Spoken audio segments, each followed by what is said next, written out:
Uau! Que dia especial, né? Vocês estão felizes? Eu estou feliz de estar aqui com vocês. E eu queria começar lendo uma coisa que eu sempre lembro quando a gente fala de coisa de mulher. E eu lembro da primeira vez que eu ouvi e eu queria trazer isso para a gente já começar com clareza. Lá em Gênesis, capítulo 3, versículo 16, Deus está dizendo assim. Desculpa, no 15. E porei inimizade entre ti e a mulher, e entre a sua descendência e o seu descendente. Este te ferirá a cabeça, e tu lhe ferirás o calcanhar. E às vezes a gente pode olhar para esse versículo como algo pesado, mas na verdade esse versículo é um alerta de qual é a nossa guerra. A nossa guerra não é com a outra mulher do nosso lado. Não é uma competição, mas é com o próprio Satanás. E ele vai fazer de tudo para a gente ter raiva da nossa irmã. Né? Quantas vezes a gente vê tantas competições, comparações e tantas brigas entre as mulheres. Então, quando eu leio esse versículo, a gente tem que se lembrar, né, de quando o Senhor nos leva, que a nossa luta não é contra a carne nem sangue. E a gente precisa disso para construir relacionamentos saudáveis. Né? Por isso que quando a gente estava aqui orando, eu falei, isso aqui não é mais um evento de mulheres. Isso aqui é algo para a gente entender quem a gente é nele e a gente construir relacionamentos saudáveis. Vai muito além de placa de igreja, vai muito além de nome de ministério, vai muito além do que a gente pensa, mas é algo importante para o Senhor. Que bom que os irmãos vivam em união, não é verdade? Então, que de hoje talvez a gente saia daqui convictas de que a gente precisa resolver alguns relacionamentos nas nossas vidas, para a gente glorificar o nome de Deus como mulher. Amém? Muito bom. Estou muito feliz de estar aqui. Com os meus eucaliptos. Muitos. Cadê meus eucaliptos? Tiraram daqui? Mas estava um cheirinho tão bom aqui. Eu estou quase dormindo agora, porque foi um momento muito bom de louvor, pelo menos para mim. Eu espero que você tenha sentido a presença de Deus tanto quanto eu. Depois desse momento de oração, a gente sente tanta coisa pesada indo embora, que agora me deu até um pouco de sono. Mas eu não vou dormir, tá? Mas eu estou me sentindo leve. E que bom é a gente se sentir leve, não é verdade? A vida já é tão pesada. Eu falo, se for para a gente se reunir, que seja para a gente sair melhor do que a gente entrou, não é verdade? Senão a gente fica na nossa casa. Mas que bom que aqui a gente sentiu tanta presença de Deus que a gente está se sentindo melhor. E eu queria que você abrisse comigo no livro de 1 Samuel, que a nossa palavra hoje vai ser com base nesse texto.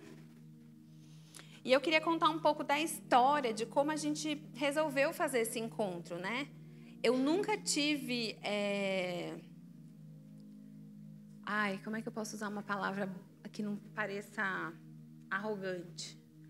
Eu nunca tive pretensão de fazer culto de mulher, reunião de mulher. Isso nunca foi uma coisa que esteve no meu coração. Mas um dia eu estava orando e o Senhor me deu um culto, uma reunião de mulheres. E eu conversei, né? Falei com o César, meu marido, falei com a minha irmã, a Nina. E eu falei assim, vocês acham que é muita loucura da minha cabeça? Né? E aí o César falou assim para mim, não, isso é de Deus. Porque você não teria essa ideia. E eu pensei, é verdade. Talvez até nisso Deus vai me tratar. E aí eu fui viajar recentemente com meu marido e a gente teve um encontro com um pastor, ele foi pregar numa igreja, eu fui junto. E aí a gente estava num culto e uma mulher, uma moça, chegou para mim e falou assim, olha, eu ouvi a palavra Ana sobre a sua vida. E eu falei assim, nossa, Ana, ela falou assim, eu não sei se é uma filha, um bebê ou se é alguma coisa espiritual, mas eu vi Ana no seu ventre. E eu falei, nossa, que interessante. E foi muito interessante porque a gente orando aqui várias coisas, e o Senhor me lembrou de uma coisa que foi muito... que eu falei, nossa, me veio isso à memória e foi tão dolorido na época, né? Eu nunca quis ter muitos filhos naturais. Porque eu sempre quis, eu pensava que um dia eu ia adotar, e eu sempre fui muito feliz como mãe da Lara. E também eu sempre tive uma vida muito doida. Eu ficava pensando assim, nossa, será que se eu tiver muitos filhos eu vou dar conta de cuidar? Enfim, coisas da minha cabeça. E eu me lembro do dia que eu tive um câncer, né? E eu tomei muita quimioterapia, muita. Eu fiz todos os protocolos que tinham para curar essa doença, eu fiz. E assim, a minha última alternativa era o transplante. Se não tivesse transplante, eu ia morrer. E aqui nesse momento, enquanto a gente orava, e eu lembrei dessa palavra que eu recebi. E eu lembrei do dia que eu fui fazer exames e eu não tinha mais útero. E eu lembro que eu saí tão triste daquele lugar, porque eu falei assim, Deus, mesmo se eu quisesse agora, eu não poderia. E eu acho que, de alguma forma, alguns sonhos meus ficaram daquele tamanho, daquele útero. Sabe, eu me lembro do ultrassom, assim, e aquilo que era uma coisa grande, né? Que é um útero que você gera uma vida. Ele era menor que uma azeitona. E eu lembro que foi muito pesado. Eu voltei para casa bem triste naquele dia. E enquanto as meninas estavam orando aqui, eu fui naquele lugar, naquele exame. E Deus começou a falar assim para mim, você vai gerar coisas que só eu poderia gerar na sua vida. Então eu estou contando essa história porque eu fui lembrada de como Deus ele pode gerar coisas incríveis na nossa dor. Sabe, às vezes a gente vai olhar para as nossas circunstâncias e a gente vai, de alguma forma, tentar até desistir. Mas quando Ele nos chama, Ele gera coisas lindas em nós. E a gente não precisa se preocupar. E eu estou falando isso porque quando essa moça, né, me disse sobre Ana, eu pensei assim, Deus, eu acho que filhos... Eu acredito no milagre, mas eu senti que era algo espiritual. E eu fui pesquisar o significado de Ana.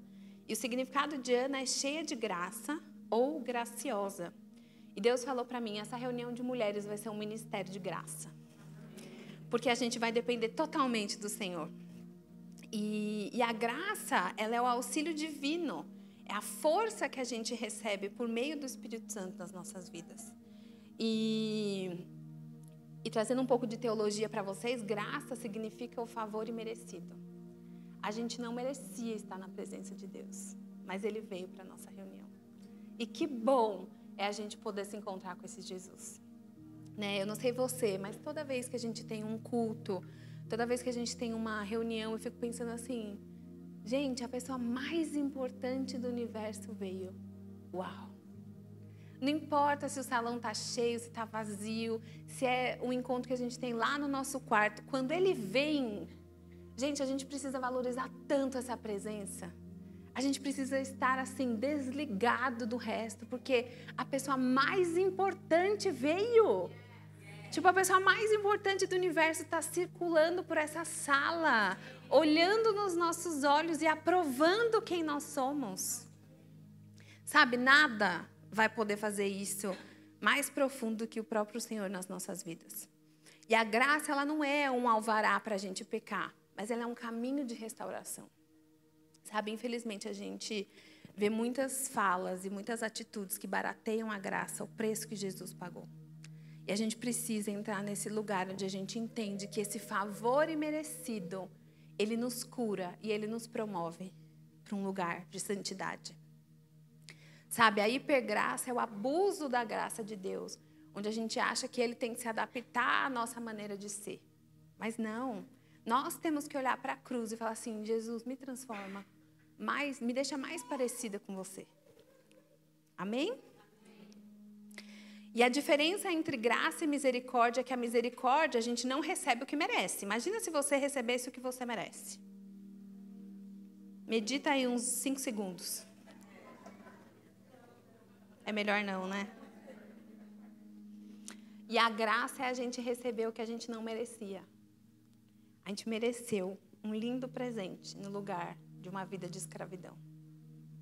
Sabe, de tantos versículos sobre graça que a gente encontra na Bíblia, Deus falou muito comigo sobre a humildade.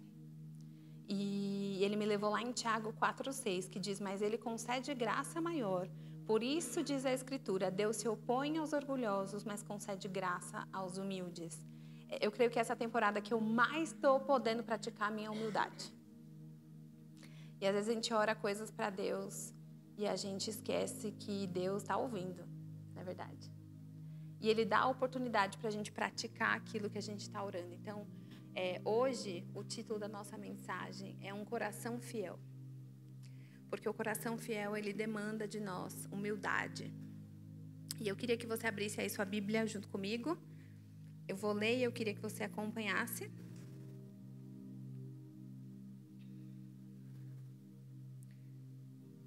Todo mundo abriu? Diga amém se você abriu. 1 Samuel, capítulo 1, do 2 ao 19.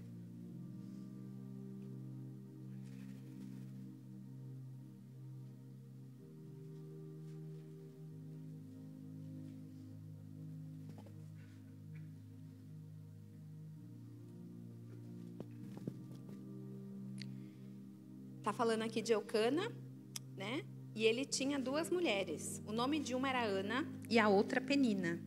Penina tinha filhos, mas Ana não os tinha. Subia este homem anualmente da cidade para adorar e sacrificar ao Senhor dos Exércitos em Siló. Ali eram os sacerdotes do Senhor e os 2 filhos de Eli. No dia que Eucana sacrificava, dava parte do sacrifício a Penina, sua mulher, e a todos os seus filhos e filhas. A Ana, porém, dava porção dupla, porque ele a amava, ainda que o Senhor lhe tivesse impedido de ter filhos. A sua rival a provocava excessivamente para a irritar, porque o Senhor lhe havia impedido de ter filhos. Aqui, a gente vê que provavelmente era uma família de Deus, né? Uma família que ia fazer os sacrifícios anualmente. Não era uma família que não conhecia as coisas do Senhor, que estava vivendo de qualquer forma. E aí no 7 diz assim, assim acontecia anualmente e todas as vezes... Não, essa parte eu já li. Então Eucana, seu marido, lhe perguntou, Ana, por que choras? Por que não comes? Por que estás triste o teu coração? Não sou eu melhor do que 10 filhos? Os homens sempre achando que eles são a nossa solução, não é verdade? Tô brincando. Mas é uma coisa natural, ela era muito bem cuidada, ela era mimada. Imagina, ela era a favorita do marido. Se a gente lê o texto, a gente percebe que esse marido bajulava a esposa. Vocês concordam comigo? Então Ana se levantou, depois que comeram e beberam em Siló. Ora, Eli, o sacerdote, estava sentado numa cadeira, perto de um pilar do templo do Senhor. Ela, com amargura de alma, orou ao Senhor, chorou muito. E fez um voto dizendo ao Senhor dos Exércitos, se a sua benignidade me alcançar e lembrares de mim, e não te esqueceres de mim, e me deres um filho, ao Senhor o darei por todos os dias da sua vida. Sobre a sua cabeça não passará navalha. Demorando-se ela em orar perante o Senhor, Eli prestou atenção à sua boca. Ana só falava no coração, e os seus lábios se moviam, mas ele não se ouvia a sua voz. Eli a teve por embriagada. Ele disse, até quando estarás tu embriagada? Aparta de ti o vinho. Ana, porém, respondeu, não, Senhor. Eu sou uma mulher atribulada de espírito. Não bebi vinho nem bebida forte, mas estava derramando-me diante do Senhor. Não tenhas a tua serva por filha de Belial. De multidão dos meus cuidados e do meu desgosto tenho falado até agora. Então lhe respondeu Eli, vai-te em paz, e o Deus de Israel te conceda a petição que lhe fizeres. Disse ela, acha a tua serva graça aos teus olhos. Assim a mulher foi o seu caminho e comeu, e o seu semblante já não era mais triste. Levantaram-se de madrugada, então voltaram para casa. Eucana teve relações com Ana, sua mulher, e o Senhor se lembrou dela. Essa é uma história bastante conhecida, e quando a gente está falando aqui, né, dessa graça aos humildes, o Senhor começou a falar muito comigo sobre essa competição que nós estávamos falando aqui entre as mulheres, né? E aqui nessa história de Ana a gente vê uma competição ali dela com Penina, a gente vê que Ana, ela sofreu ali algumas acusações injustas. E quando a gente fala de graça, né, essa humildade que Ana está falando, está nos ensinando com as atitudes dela, lá em Romanos 11:6, diz assim: se é pela graça, já não é mais pelas obras.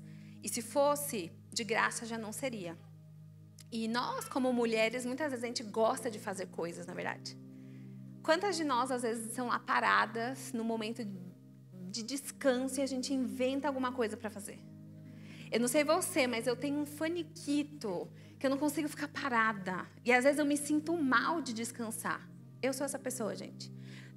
De quinta para sexta-feira, eu estava tão cansada, mas tão cansada, que eu dormi 12 horas.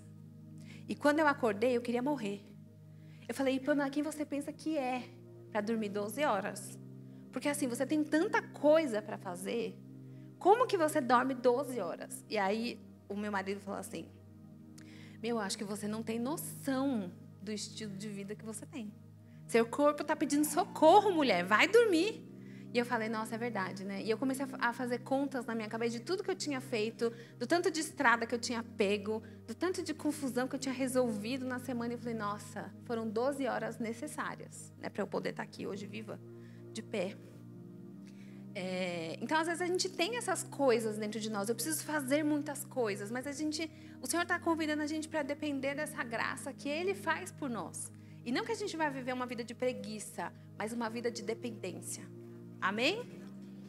E lembrar que a gente não precisa fazer. As pessoas, às vezes, muitas vezes, olham para nós como um poço de produtividade. E o Senhor olha para nós como filhas amadas. E às vezes tudo que a gente precisa é largar tudo, se derramar aos pés dele, falar: Senhor, cuida de mim, porque eu preciso ser cuidada. E quantas vezes a gente desaprendeu a ser cuidada? Não é verdade?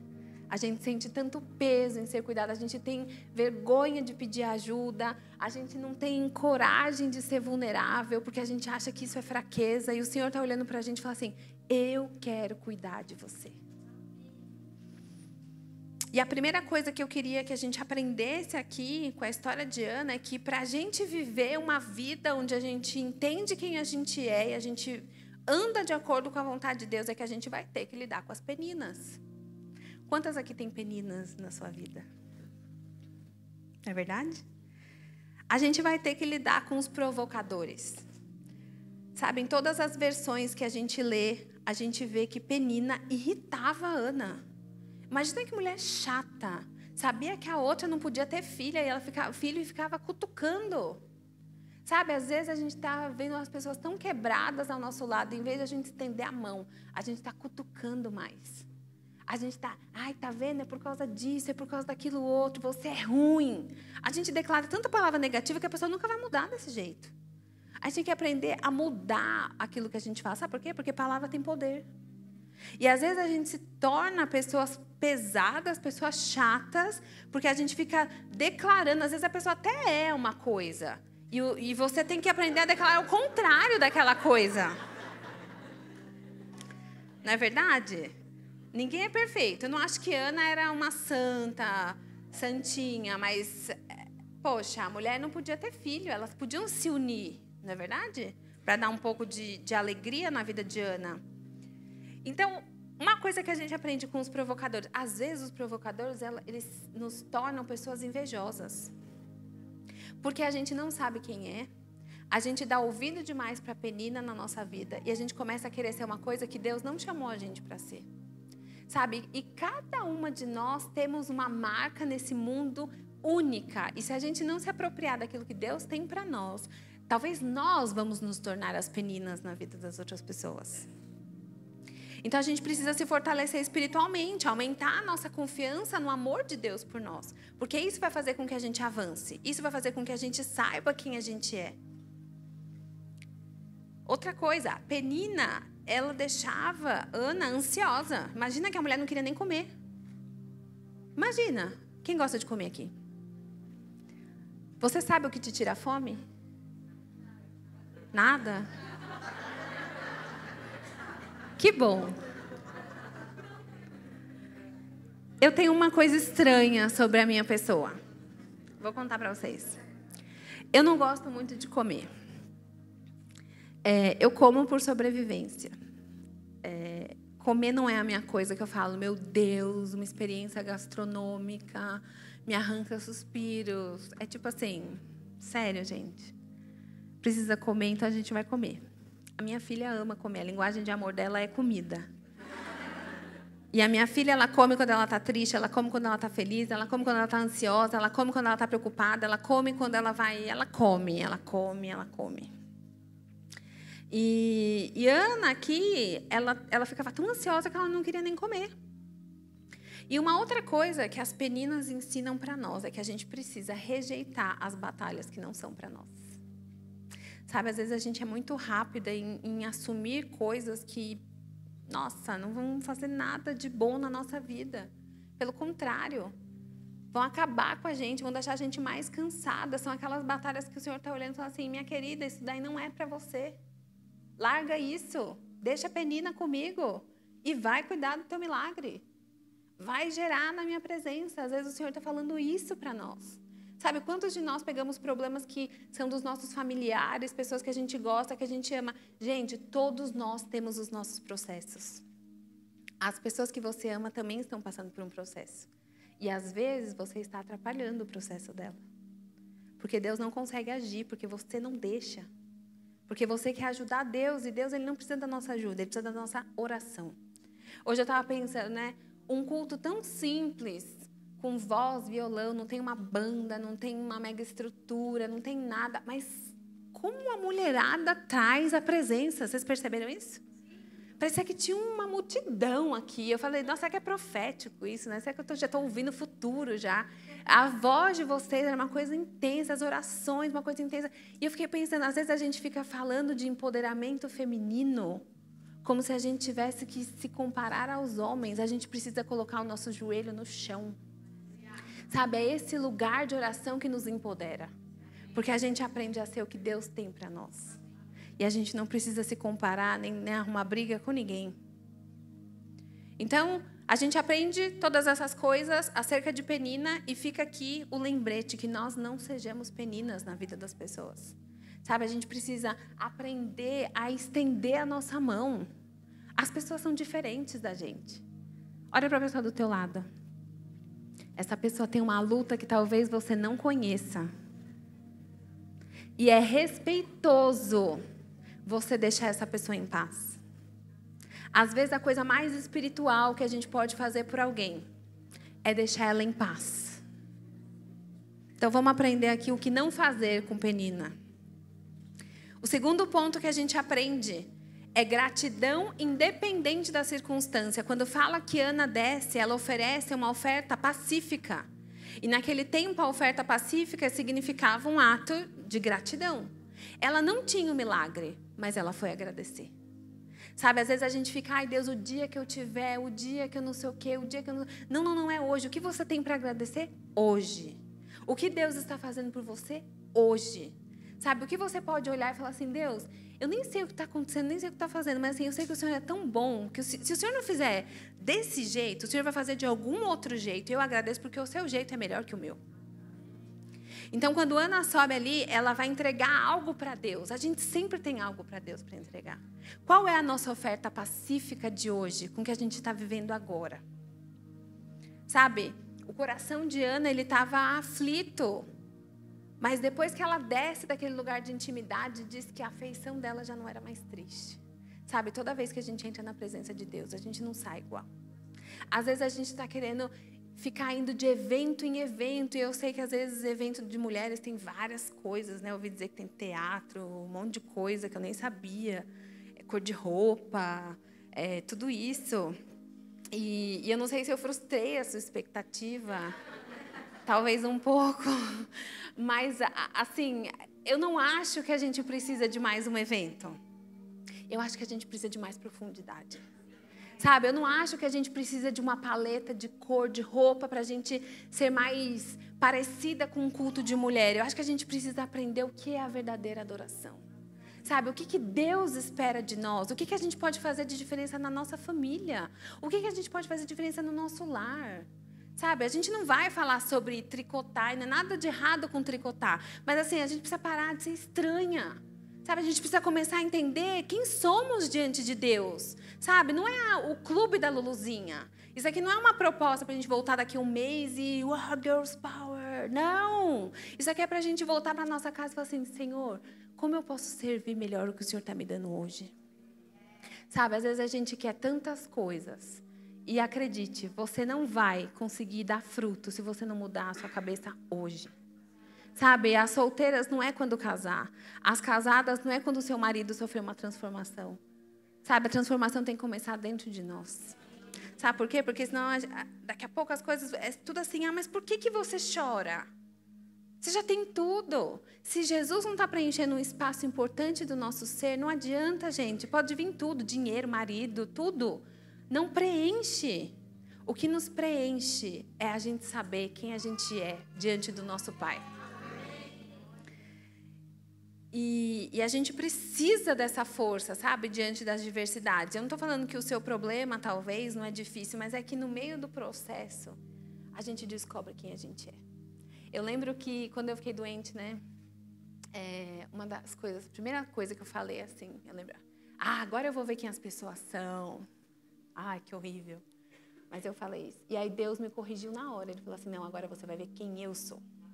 Porque às vezes a gente acha que as pessoas que vão fazer coisas na nossa vida e por isso que a gente vai ser mais feliz. Não, gente. Quando Deus está no nosso barquinho, é tudo que a gente precisa. E Ele acrescenta as pessoas, Ele acrescenta os amigos, Ele acrescenta os recursos. A gente não precisa ficar preocupado com nada. Eu ficava pensando assim, eu falei, nossa, agora que eu vou mudar para Jundiaí, eu não vou ter mais amizade com ninguém. Eu vou ser séria e eu vou ser uma pastora. Não é pastora que eu tenho que ser? Então, eu vou ser pastora, vou ser séria. E aí, de repente, eu comecei a pensar, falei assim, meu, que viagem. Eu falei, o que você está fazendo? O que você está falando? Por quê? Porque às vezes a gente acha que o que vai fazer a gente qualquer coisa é aquilo que a gente acha que vai ser bom para uma temporada. E Deus está falando assim, ei, minha querida, eu vou te curar no meio de pessoas que vão te amar tão bem que você vai ficar tão constrangida que você vai se arrepender de querer ficar isolada aí no seu mundinho. Sabe, isso é uma estratégia do inferno. Ele quer que a gente se sinta tão sozinho na vida de ministério que a gente não consiga mais fazer relacionamentos saudáveis. E sabe o que Deus está me ensinando nessa temporada? Nós precisamos uns dos outros, mais do que a gente pensa. Mas a gente não pode depender do outro. O fato da gente ter uma comunidade saudável não é de dependência, mas é de saber que Deus, Ele conta com todos nós para fazer algo muito maior do que a gente. Então, não, a gente vai se unir, sim. A gente vai ser alegre, vai ser divertido. A gente vai sair para comer de vez em quando, não sempre, mas de vez em quando. E a gente vai ser normal. Vamos ser pessoas alegres. Temos problemas? Temos problemas. A igreja é perfeita? A igreja não é perfeita, mas é para ela que Jesus vai voltar. Foi ela que Ele escolheu, então a gente vai ter que dar um jeito. A gente vai ter que lidar com as nossas diferenças, a gente vai ter que aprender a respeitar um ao outro, a gente vai ter que aprender a dobrar o joelho no chão, perdoar, andar uma milha a mais. É tudo isso que a gente tem que fazer.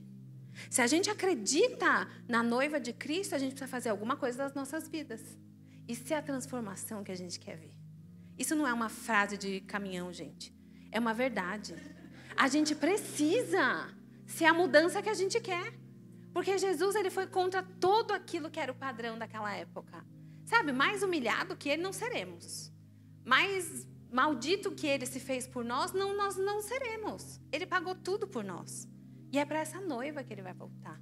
Sabe, a gente precisa estar como aquelas virgens, cheias de azeite. É assim que a gente tem que esperar por Jesus. O terceiro ponto que a gente aprende aqui com Ana é o foco na missão. E aí eu queria trazer o ponto do sacerdote, né, que seriam os homens, porque às vezes a gente vai ter que lidar com julgamentos. Não é verdade? A gente não pode parar diante das críticas, porque as críticas, elas existem e as pessoas, às vezes, elas vão acabar com a gente. Elas vão invalidar a gente. Mas, sabe, a gente precisa da validação do Senhor. O que Ele está falando sobre nós? O que Ele está pedindo para nós? Sabe, o milagre de Ana não dependia de Eli, dependia de Deus. E Eli estava longe. Para pensar, uma pessoa longe, ela não tem muita visão. Sabe, Eli falou baseado naquilo que ele estava vendo, e ele estava longe, ele não tinha clareza. Será que a gente tem clareza para permanecer? Quando alguém virar para nós e falar assim, ei, você está embriagada. E você continuar e falar assim, não, eu estou adorando meu Deus. Talvez você não entende, porque Ana, ela não conseguia nem orar direito, ela só mexia a boca. E talvez as pessoas vão olhar para você e falar assim, mas essa pessoa, ela não sente, ela não é profunda, ela não está, não sei o quê. Mas você sabe como você está por dentro? Sabe, você sabe o tamanho do seu clamor? Porque mesmo que as pessoas que sejam de Deus, muitas vezes, não tenham essa clareza como a Eli não tinha, a gente precisa tomar cuidado para não achar que é uma opinião de alguém pode destruir aquilo que Deus está construindo dentro de nós. Sabe, e isso é responsabilidade nossa, porque nem todo mundo tem a mesma visão que a gente. Sabe, às vezes as pessoas estão olhando para o que a gente está falando e falam assim, que loucura que você está fazendo. E às vezes até você está pensando, é uma loucura mesmo, não sei. Mas eu tenho tanta convicção que isso é uma coisa de Deus, que assim, não importa se você acha que eu estou embriagada, eu vou permanecer nesse lugar, porque eu preciso que Deus escute as minhas orações. Sabe, o altar da oração nos dá resistência. E pode doer, mas nunca vai nos derrubar. Porque a gente sabe em quem a gente está acreditando. A gente sabe o poder do nosso Jesus, a gente sabe que Ele é capaz de fazer todas as coisas por nós. E por isso nós já vencemos. Sabe, não existe nenhuma dor que o Senhor não possa transformar nas nossas vidas. Nenhuma dor. E para ambas as situações aqui, tanto o problema que Ana teve com Penina, como a questão, né, que ela teve com Eli, não tirou o foco dela do Senhor. E a gente precisa estar nesse lugar. Sabe, entender que Deus ele vai nos defender, Ele vai nos honrar. Ele sabe da nossa causa, Ele é o nosso advogado. Ele nunca vai deixar a gente passar vergonha. Sabe, a gente nunca vai precisar mendigar o pão, porque Ele é o nosso sustento diário. E Ele vai nos honrar e dar a medida que a gente precisa para continuar fazendo aquilo que Ele nos pediu para fazer. Sabe, depois que a gente faz o natural, Deus pode fazer o sobrenatural. E às vezes a gente está muito contente com o natural. Sabe, tem coisas que só o Senhor pode fazer por nós. E que bom que só Ele pode. Porque se a gente colocar a mão, a gente estraga. Sabe, Ana, quando ela está nesse momento, ela revela o quê? Que ela estava cheia de fé. Ela queria uma resposta de Deus. Ela desceu de lá convicta. Ela foi até agradecer. Às vezes a gente precisa ter esses momentos com Deus que a gente sai tão convicta de que Ele ouviu, de que Ele fez, que a gente não sai igual desse lugar. Sabe, Ana também nos mostra que ela tinha um relacionamento sincero com Deus. Ela estava ali conectada e a Bíblia fala que a alma dela estava amargurada. Gente, às vezes a gente fica amargurado. A gente não pode deixar a amargura virar um estilo de vida. A gente precisa ir nesse lugar e falar assim, Deus, a minha alma está cansada, mas cuida aqui para eu sair desse lugar com a minha face mudada por causa do encontro que eu tive com o Senhor. Sabe, o que vai transformar as nossas vidas não é o tanto de culto que a gente frequenta, embora vir para a igreja é muito importante, mas é o tanto de Deus que a gente deseja. Às vezes a pessoa fala assim, eu não senti Deus. O problema não está com Deus, está com você. É verdade. Sabe, a gente tem que aprender a ver Deus no tamanho da nuvem, no tamanho de uma mão. Porque às vezes Ele vai vir como uma tempestade, vai ser impossível a gente não ver. Mas às vezes Ele vai vir como uma brisa leve. E você vai ter que estar atento para falar, opa, isso aqui é Deus. Isso aqui é o meu milagre. Eu conheço esse som. Esse som é o som da minha fé. Ninguém está ouvindo, mas eu estou ouvindo, porque eu estou aqui nos pés de Jesus. É nesse lugar que a gente tem que estar. É para esse lugar que a intimidade que Ana tinha com Deus, ela nos inspira a ter também. Sabe, aí eu queria que você parasse uns minutos para pensar. O que Ele está esperando de você nessa temporada? Sabe, quais são as entregas que você tem que fazer? Qual é a oferta que você tem que dar para Deus? Eu não estou falando de oferta de dinheiro, não, gente. Eu estou falando qual é a oferta, o que você pode oferecer para Deus nessa estação da tua vida? Para Ele transformar isso num milagre. Sabe, outra coisa, onde a gente está derramando as nossas lágrimas? Às vezes a gente está brigando por tantas coisas e o Senhor está pedindo para a gente se posicionar. Porque tem tanta gente que a gente ama que ainda nem conhece Jesus. Sabe, nessa temporada Deus tem falado muito comigo sobre aqueles que... Eu sei que é muito ruim a gente ter pessoas que estão desigrejadas. E tem tanta gente desigrejada, talvez, quanto não convertida. É um caos. E eu não vou entrar aqui nos méritos dos porquês. Mas uma coisa que eu queria que a gente pensasse, quando a gente apresenta Cristo para as pessoas, não é a nossa igreja. A nossa igreja é uma bênção. Mas se Cristo não estiver no centro, é só mais um lugar que a gente se reúne e faz coisa junto. A gente precisa apresentar Jesus para as pessoas. O Jesus que cura, o Jesus que salva, o Jesus que restaura. Não é, vai na minha igreja porque eu sou legal, porque a palavra é boa, porque o louvor é bom. Tudo isso é um pacote maravilhoso. E eu dou glória a Deus porque eu amo a nossa igreja. Nossa, essa igreja está me curando de tantas formas, vocês nem imaginam. É um processo assim profundão de cura. E eu, assim, sou muito grata por tudo que eu estou vivendo aqui. Mas eu falo assim, eu não teria nem forças, talvez, para me curar se eu não estivesse olhando para Jesus. Isso é para muitos de nós aqui. Às vezes a gente acha que o pastor fulano de tal, ou a apóstola fulano de tal, ou a conferência fulano de tal, vai curar as nossas vidas. Gente, se Jesus não estiver no centro, você pode fazer o que você quiser, você pode comer a Bíblia. Não vai dar jeito. É olhar para Jesus e falar assim, Jesus, é só você na minha vida. Eu não preciso de mais. E não é que a gente vai viver de autossuficiência, gente, porque nós fomos criados para viver em comunidade.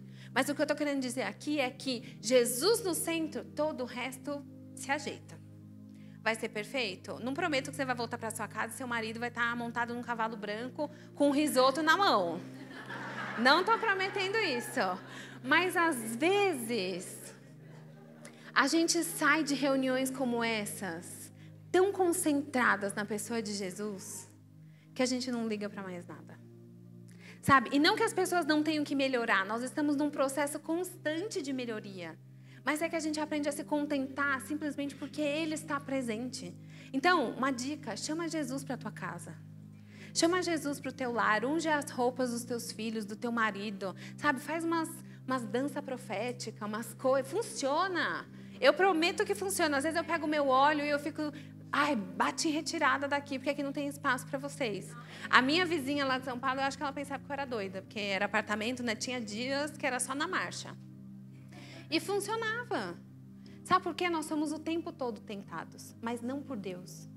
Deus, Ele quer dar vida em abundância para nós. E às vezes a gente fica ali com aqueles demoninhos no nosso calcanhar, perdendo tempo, e o Senhor está olhando, ei, minha filha, sua casa é uma casa de oração, se posiciona nesse lugar, vem ter tempo comigo, que eu vou transformar a sua forma de pensar. Às vezes a circunstância não muda, mas aqui dentro muda. E Deus faz milagres incríveis dentro de nós. Então Deus, Ele não quer a nossa performance, Ele quer a nossa entrega, o tanto que a gente está disponível a entregar. Sabe, o tanto que a gente está disponível a ser corajosa, a orar no supermercado, a dar uma palavra para uma mulher que está triste, a andar num ônibus e falar assim, deixa eu falar uma coisa para você. E não de um jeito chato, de um jeito que a gente vai invadir a vida dos outros, mas assim, deixa eu contar um pouco da minha história. O que Deus fez na tua vida? Quando foi a última vez que você compartilhou o que Deus fez na sua vida? Sabe, às vezes a gente é muito rápido em reclamar e manipular, mas a gente não é rápida para falar daquele Jesus que cuida de nós. Sabe, a gente vive numa sociedade que a mulher, a gente leu aqui, né? A inimizade é contra nós. E às vezes é tão triste a gente ver e ouvir certas coisas, mas não é um movimento com bandeira que vai fazer a gente ganhar espaço, gente. A gente já tem um espaço com o Senhor. E Ele nos honra. E Ele conta conosco. Quantas mulheres Ele usou na Bíblia? E Ele nos fez para andar lado a lado com os homens, sabe? Para governar junto. Às vezes a gente perde tanto tempo tentando encontrar meios de se posicionar numa sociedade tão quebrada. E as outras mulheres à nossa volta não olham para nós e veem Jesus. Sabe, a gente precisa ensinar as pessoas que existe alguém que se importa. E não é um marido, não é um pai muitas vezes. Sabe, muitas de nós não tivemos um pai para cuidar de nós. Sabe, a gente vive num país que é extremamente bastardo. Desde lá da história, lembra? E às vezes a gente esquece que essa é uma luta espiritual. Sabe, a gente precisa quebrar essa bastardia das nossas vidas. Porque a gente tem um pai que nos ama profundamente. E eu sinto muito se você não teve um bom pai. Porque eu também não tive. E eu estava até falando com a Nicole outro dia, né? Minha irmã falou assim, nossa, é um milagre eu amar a família. Porque eu vivi muita coisa pesada. Sabe, eu vivi muita coisa difícil. Eu vi a minha mãe passando coisas difíceis. E sabe, hoje quando eu olho assim para o meu marido, para o meu cunhado, Esdras, que também é uma bênção, eu penso assim, Deus foi tão bom com a gente. Sabe? E a gente não merecia. Porque em algumas vezes a gente ficou rebelde. Porque a gente sofria. Só que a rebelião, ela não cura. A rebelião, ela gera facção, que gera mais dor. Mas a cura do Senhor faz a gente olhar para a família como um sinal de esperança. Ah, eu não tive um bom pai, mas a minha filha vai ter. Sabe, às vezes você olha para a sua vida e fala assim, nossa, foi uma porcaria tudo. Será que tem esperança? Tem esperança. Porque Jesus é a nossa esperança. Sabe, às vezes você casou com uma pessoa que te tratou mal, que foi ruim com você, que te abandonou. Mas sabe de uma coisa? A Bíblia fala que o Senhor é o nosso marido. Sabe, Ele vai cuidar de nós, Ele vai cuidar das nossas dores e Ele vai fazer o melhor e nós teremos esperança. Porque é para esse lugar que o Senhor nos chama, de cura. A quarta coisa que a gente aprende com Ana é que a gente tem que gerar resposta. Sabe, Samuel não era um filho simplesmente. Ele era uma resposta para uma nação. O povo estava em crise. O povo não tinha rei. O povo estava vivendo bagunçado. E Samuel muda o curso das coisas. Sabe, a gente precisa entender que Samuel, ele tinha um significado de renovação e alegria. Será que o que a gente está gerando está fazendo nascer renovação e alegria na vida das pessoas? Sabe, será que quando as pessoas olham para nós, elas falam assim, eu não sei o que está acontecendo ali na Caminho Santo, mas eu tenho esperança que Deus está fazendo uma coisa nova. E eu me aproprio disso para a minha própria história, porque eu preciso de algo novo. Sabe, a minha promessa é uma resposta não só para mim, mas para todos vocês. Sabe, as nossas respostas de oração, aquele lugar onde a gente está entregue com o Senhor, que a gente está ali vivendo para Ele, precisa ser consagrada a Deus, porque foi isso que Ana fez com o filho, ela consagrou ao Senhor. E aquela resposta começou a abençoar um povo. Sabe, Samuel, ele ouvia a Deus. Olha como Deus chamou Samuel depois. Você pode ler a história inteira na sua casa. Mas assim, Samuel foi um homem segundo o coração de Deus, no sentido de que ele ouvia e ele obedecia. Ele foi um profeta maravilhoso. Sabe, a quinta coisa que Ana nos ensina é manter o nosso coração fiel. Sabe, às vezes a gente ora, a gente quer uma coisa, e aí Deus responde a nossa oração e a gente, beijo, tchau. Até o próximo problema. Ana fez um voto. E quando ela tem a promessa dela, ela volta para cumprir o voto. Sabe, a gente precisa ter o coração fiel para cumprir os votos que a gente faz com o Senhor. Porque às vezes no desespero a gente promete mundos e fundos, mas na hora do vamos ver... Você imagina a Ana, ela não podia ter filho, ela teve o bebezinho dela, que devia ser fofinho. Quantos amam bebês aqui? Eu amo bebês. E eu sempre quero amassar os bebês. Eu acho que eles nem gostam disso, mas a gente gosta de amassar bebê, não é verdade? Imagine ela indo lá devolver para o profeta o filho. Tipo assim, ia ser criado por um estranho. Ela nem sabia direito. Olha só, a pessoa que falou que ela era doida. Que ela estava embriagada. Ela volta lá para cumprir o que ela prometeu. Porque o compromisso dela era com Deus. E às vezes a gente tem que lembrar que o nosso compromisso é com o Senhor. E quando ela volta, ela não devolve só Samuel. Quando Ana volta para devolver Samuel... Olha o que ela faz. Ela leva um novilho. O novilho, ele representa arrependimento. Arrependimento é a porta que a gente recebe a graça de Deus. Lembra que eu falei? Que Deus falou comigo sobre a graça? Sabe, aquilo que a gente não merece, mas Ele faz. Eu não sei se Ana merecia um filho. Eu não sei se você merece a sua resposta de oração. Mas eu sei que Deus está tão interessado na sua história, que mesmo que você não mereça, Ele é bom e fiel para fazer. Porque é assim que Ele faz na minha vida também. Sabe, então ela leva esse novilho, que significava a graça do Senhor. Ela leva um saco de farinha, sabe por quê? O saco de farinha, ele tinha um processado ali. Quando Deus processa coisas dentro de nós, Ele moe. A gente pode voltar com os despojos e falar assim, do meu processo saiu algo bom. Toma aqui um saco de farinha. para honrar quem o Senhor é na minha vida. Sabe, sempre que a gente volta de um processo com Deus, a gente nunca volta com as mãos vazias. Porque Ele dá em abundância para nós. E é por isso que aquilo que Ele faz nas nossas vidas é para Ele fazer através das nossas vidas. Então a nossa cura sempre vai ser um canal de bênção para outras pessoas. O que a gente precisa é permitir com que a nossa história gere vida. E ela leva uma vasilha de couro cheia de vinho, que representa a alegria. Ana não entregou o filho com raiva. Ai, Deus, achei que você ia mudar de ideia. Não, ela foi lá com alegria. Sabe, ela não foi triste, ela não foi amargurada, mas ela foi alegre porque ela podia servir a Deus com o milagre que ela tinha recebido. Gente, quando Deus faz algo na nossa vida, a gente pode devolver para Ele, sorrindo, e ainda com essa satisfação de falar assim, Deus, o meu milagre é para engrandecer o Teu nome. Sabe, será que os nossos milagres é só para a gente ter mais dinheiro, para a gente viajar mais, para a gente comprar mais sapato, para a gente não sei o quê? Será que é só isso? Ou será que você olha para dentro de você, para os milagres que Deus está fazendo na sua vida, e você fala assim, Deus, isso aqui é para mostrar que existe algo muito maior do que as minhas necessidades? Sabe, gente, eu falo que uma das coisas mais profundas que eu aprendi foi que nesse processo, né, de doença, quando a gente está numa cama de hospital, a única coisa que a gente quer é viver para estar perto de quem a gente ama. Sabe, às vezes tinham pessoas que iam no hospital assim, com um talão de cheque, e eu ficava pensando, o que a pessoa acha que eu preciso de dinheiro agora?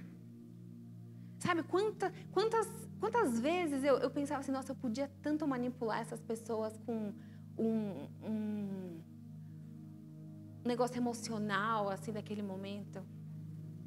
Só que, sabe, Deus me ensinou que a única coisa que importava era Ele estar presente na minha vida.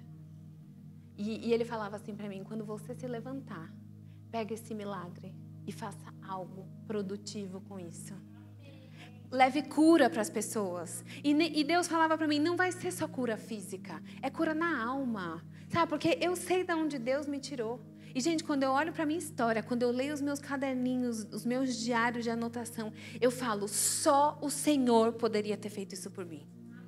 Sabe, e que bom que hoje eu posso voltar e dar um passo de obediência e falar assim, gente, Deus está querendo fazer uma coisa nova. Ele me tirou daquela cama de hospital. Não para eu ver minha filha crescer somente, mas para eu poder falar para vocês, ei, existe um Deus que faz coisas que só Ele pode fazer. E eu espero que você queira esse Deus, porque Ele é a única coisa que vai te satisfazer. Sabe, nada do que a gente possa ter nessa terra é maior do que a beleza, a majestade de olhar nos olhos do nosso Criador e falar assim, nossa, Ele se importa comigo. Sabe, Ele saiu de onde Ele estava, do trono, e veio passear na nossa reunião. Sabe, eu espero que isso te deixe de boca aberta. Sabe, eu espero que isso seja assim, uau, meu, Ele veio. Se você lembrar de alguma coisa dessa reunião, fala assim, uau, Deus foi naquela reunião. Sabe, e quando você estiver no seu quarto, que você ore, Deus, eu quero o Senhor aqui. E quando Ele for embora, você fala, uau, Ele veio. Sabe, às vezes a gente quer coisas demais e a gente esquece de querer o básico, o simples transformador. É a presença de Deus. É Ele que faz. Sabe, e a gente pode transformar a nossa dor em serviço. Sabe, quando a gente pega aquilo que está remoendo a gente e a gente vence aquilo com o Senhor, a gente devolve para Ele algo maravilhoso. Sabe, o encontro de mulheres não é só para a gente vir aqui tomar chá da tarde, até porque nem tem chá, porque aqui no hotel eles não deixam, tá? Então, já estou esclarecendo. Mas a minha proposta é que a gente volte para casa decidida. Hoje as coisas vão mudar. Sabe, e às vezes, não é que elas vão mudar, já falei, não vai ter lá um príncipe, um monte de presente na porta. Amém, se tiver, você conta o testemunho depois. Mas é assim, vai mudar dentro de mim. Sabe, eu vou voltar para minha casa mais leve, mais pensativa nas coisas do reino, nas coisas eternas. Eu vou perdoar as peninas, eu vou abolir toda essa inveja da minha vida. Sabe, eu vou voltar querendo dar uma oferta para o Senhor por aquilo que eu nem recebi ainda. Sabe, porque antes de Deus nos entregar grandes milagres, Ele quer nos curar. Imagina a Ana ter recebido aquele filho amargurada. Ela não ia ter revelação de devolver ele para Deus do jeito que ela devolveu. Às vezes a gente quer um milagre, mas a gente não quer a cura. E, gente, cura dá trabalho. Sabe, ser curado custa, porque mexe no nosso caráter. Sabe, porque mexe aqui, ó, na nossa cabecinha criativa. A gente é muito criativo.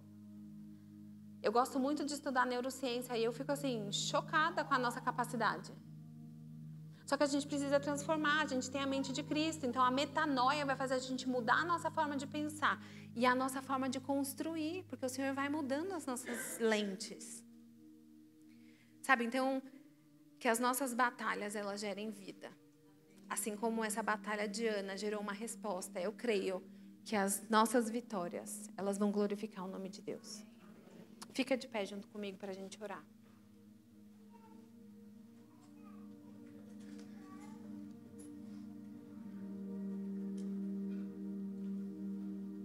Eu queria que você fechasse os seus olhos agora e você começasse a pensar em todas as batalhas que você tem enfrentado.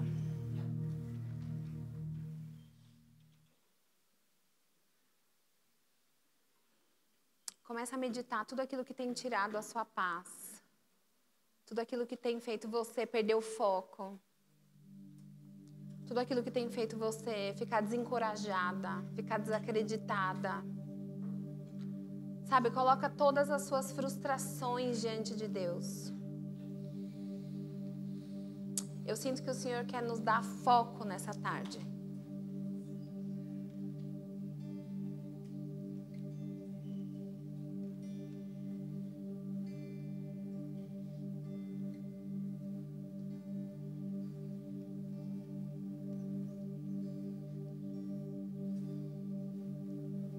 Começa a entregar para Ele todos os seus medos.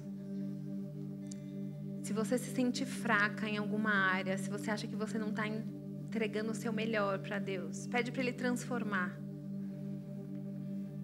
Sabe, eu sinto que muitas de nós entramos aqui como Ana, amargurada, reclamonas, colocando defeito em tudo, sem perspectiva. Mas sabe, um toque do Senhor faz a gente voltar agradecendo. Faz a gente voltar preenchida.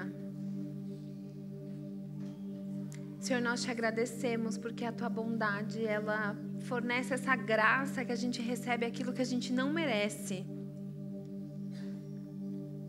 E eu peço que o teu Espírito Santo agora invada os corações nessa sala, Senhor.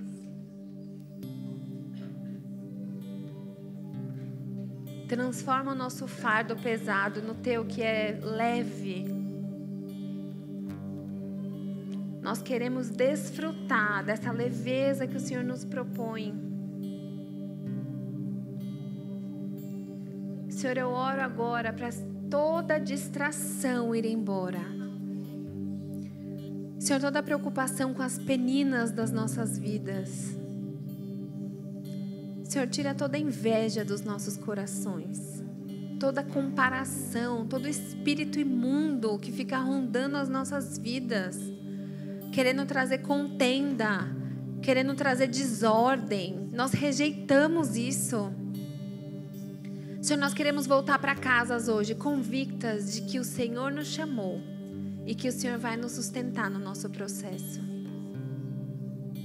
Sabe, eu vejo o Senhor entregando Zacarias para muitas de nós, para a gente colocar essa farinha que a gente vai produzir nesse moer do Senhor nas nossas vidas. Começa a pedir para Ele te lembrar aquilo que você precisa perdoar também. Sabe, sem perdão não tem cura. Perdão é uma porta importante para a gente acessar o coração de Deus, porque a única coisa que Ele entende sobre perdão é perdoa, porque eles não sabem o que fazem. Foi a fala de Jesus enquanto Ele estava ali na cruz para morrer. Sabe, perdão é uma coisa importante, gente. Então, se você precisa perdoar alguém, começa a colocar aí diante de Deus. Perdão não é um sentimento, é uma decisão racional. É uma decisão de obediência. É uma decisão de amor ao Senhor.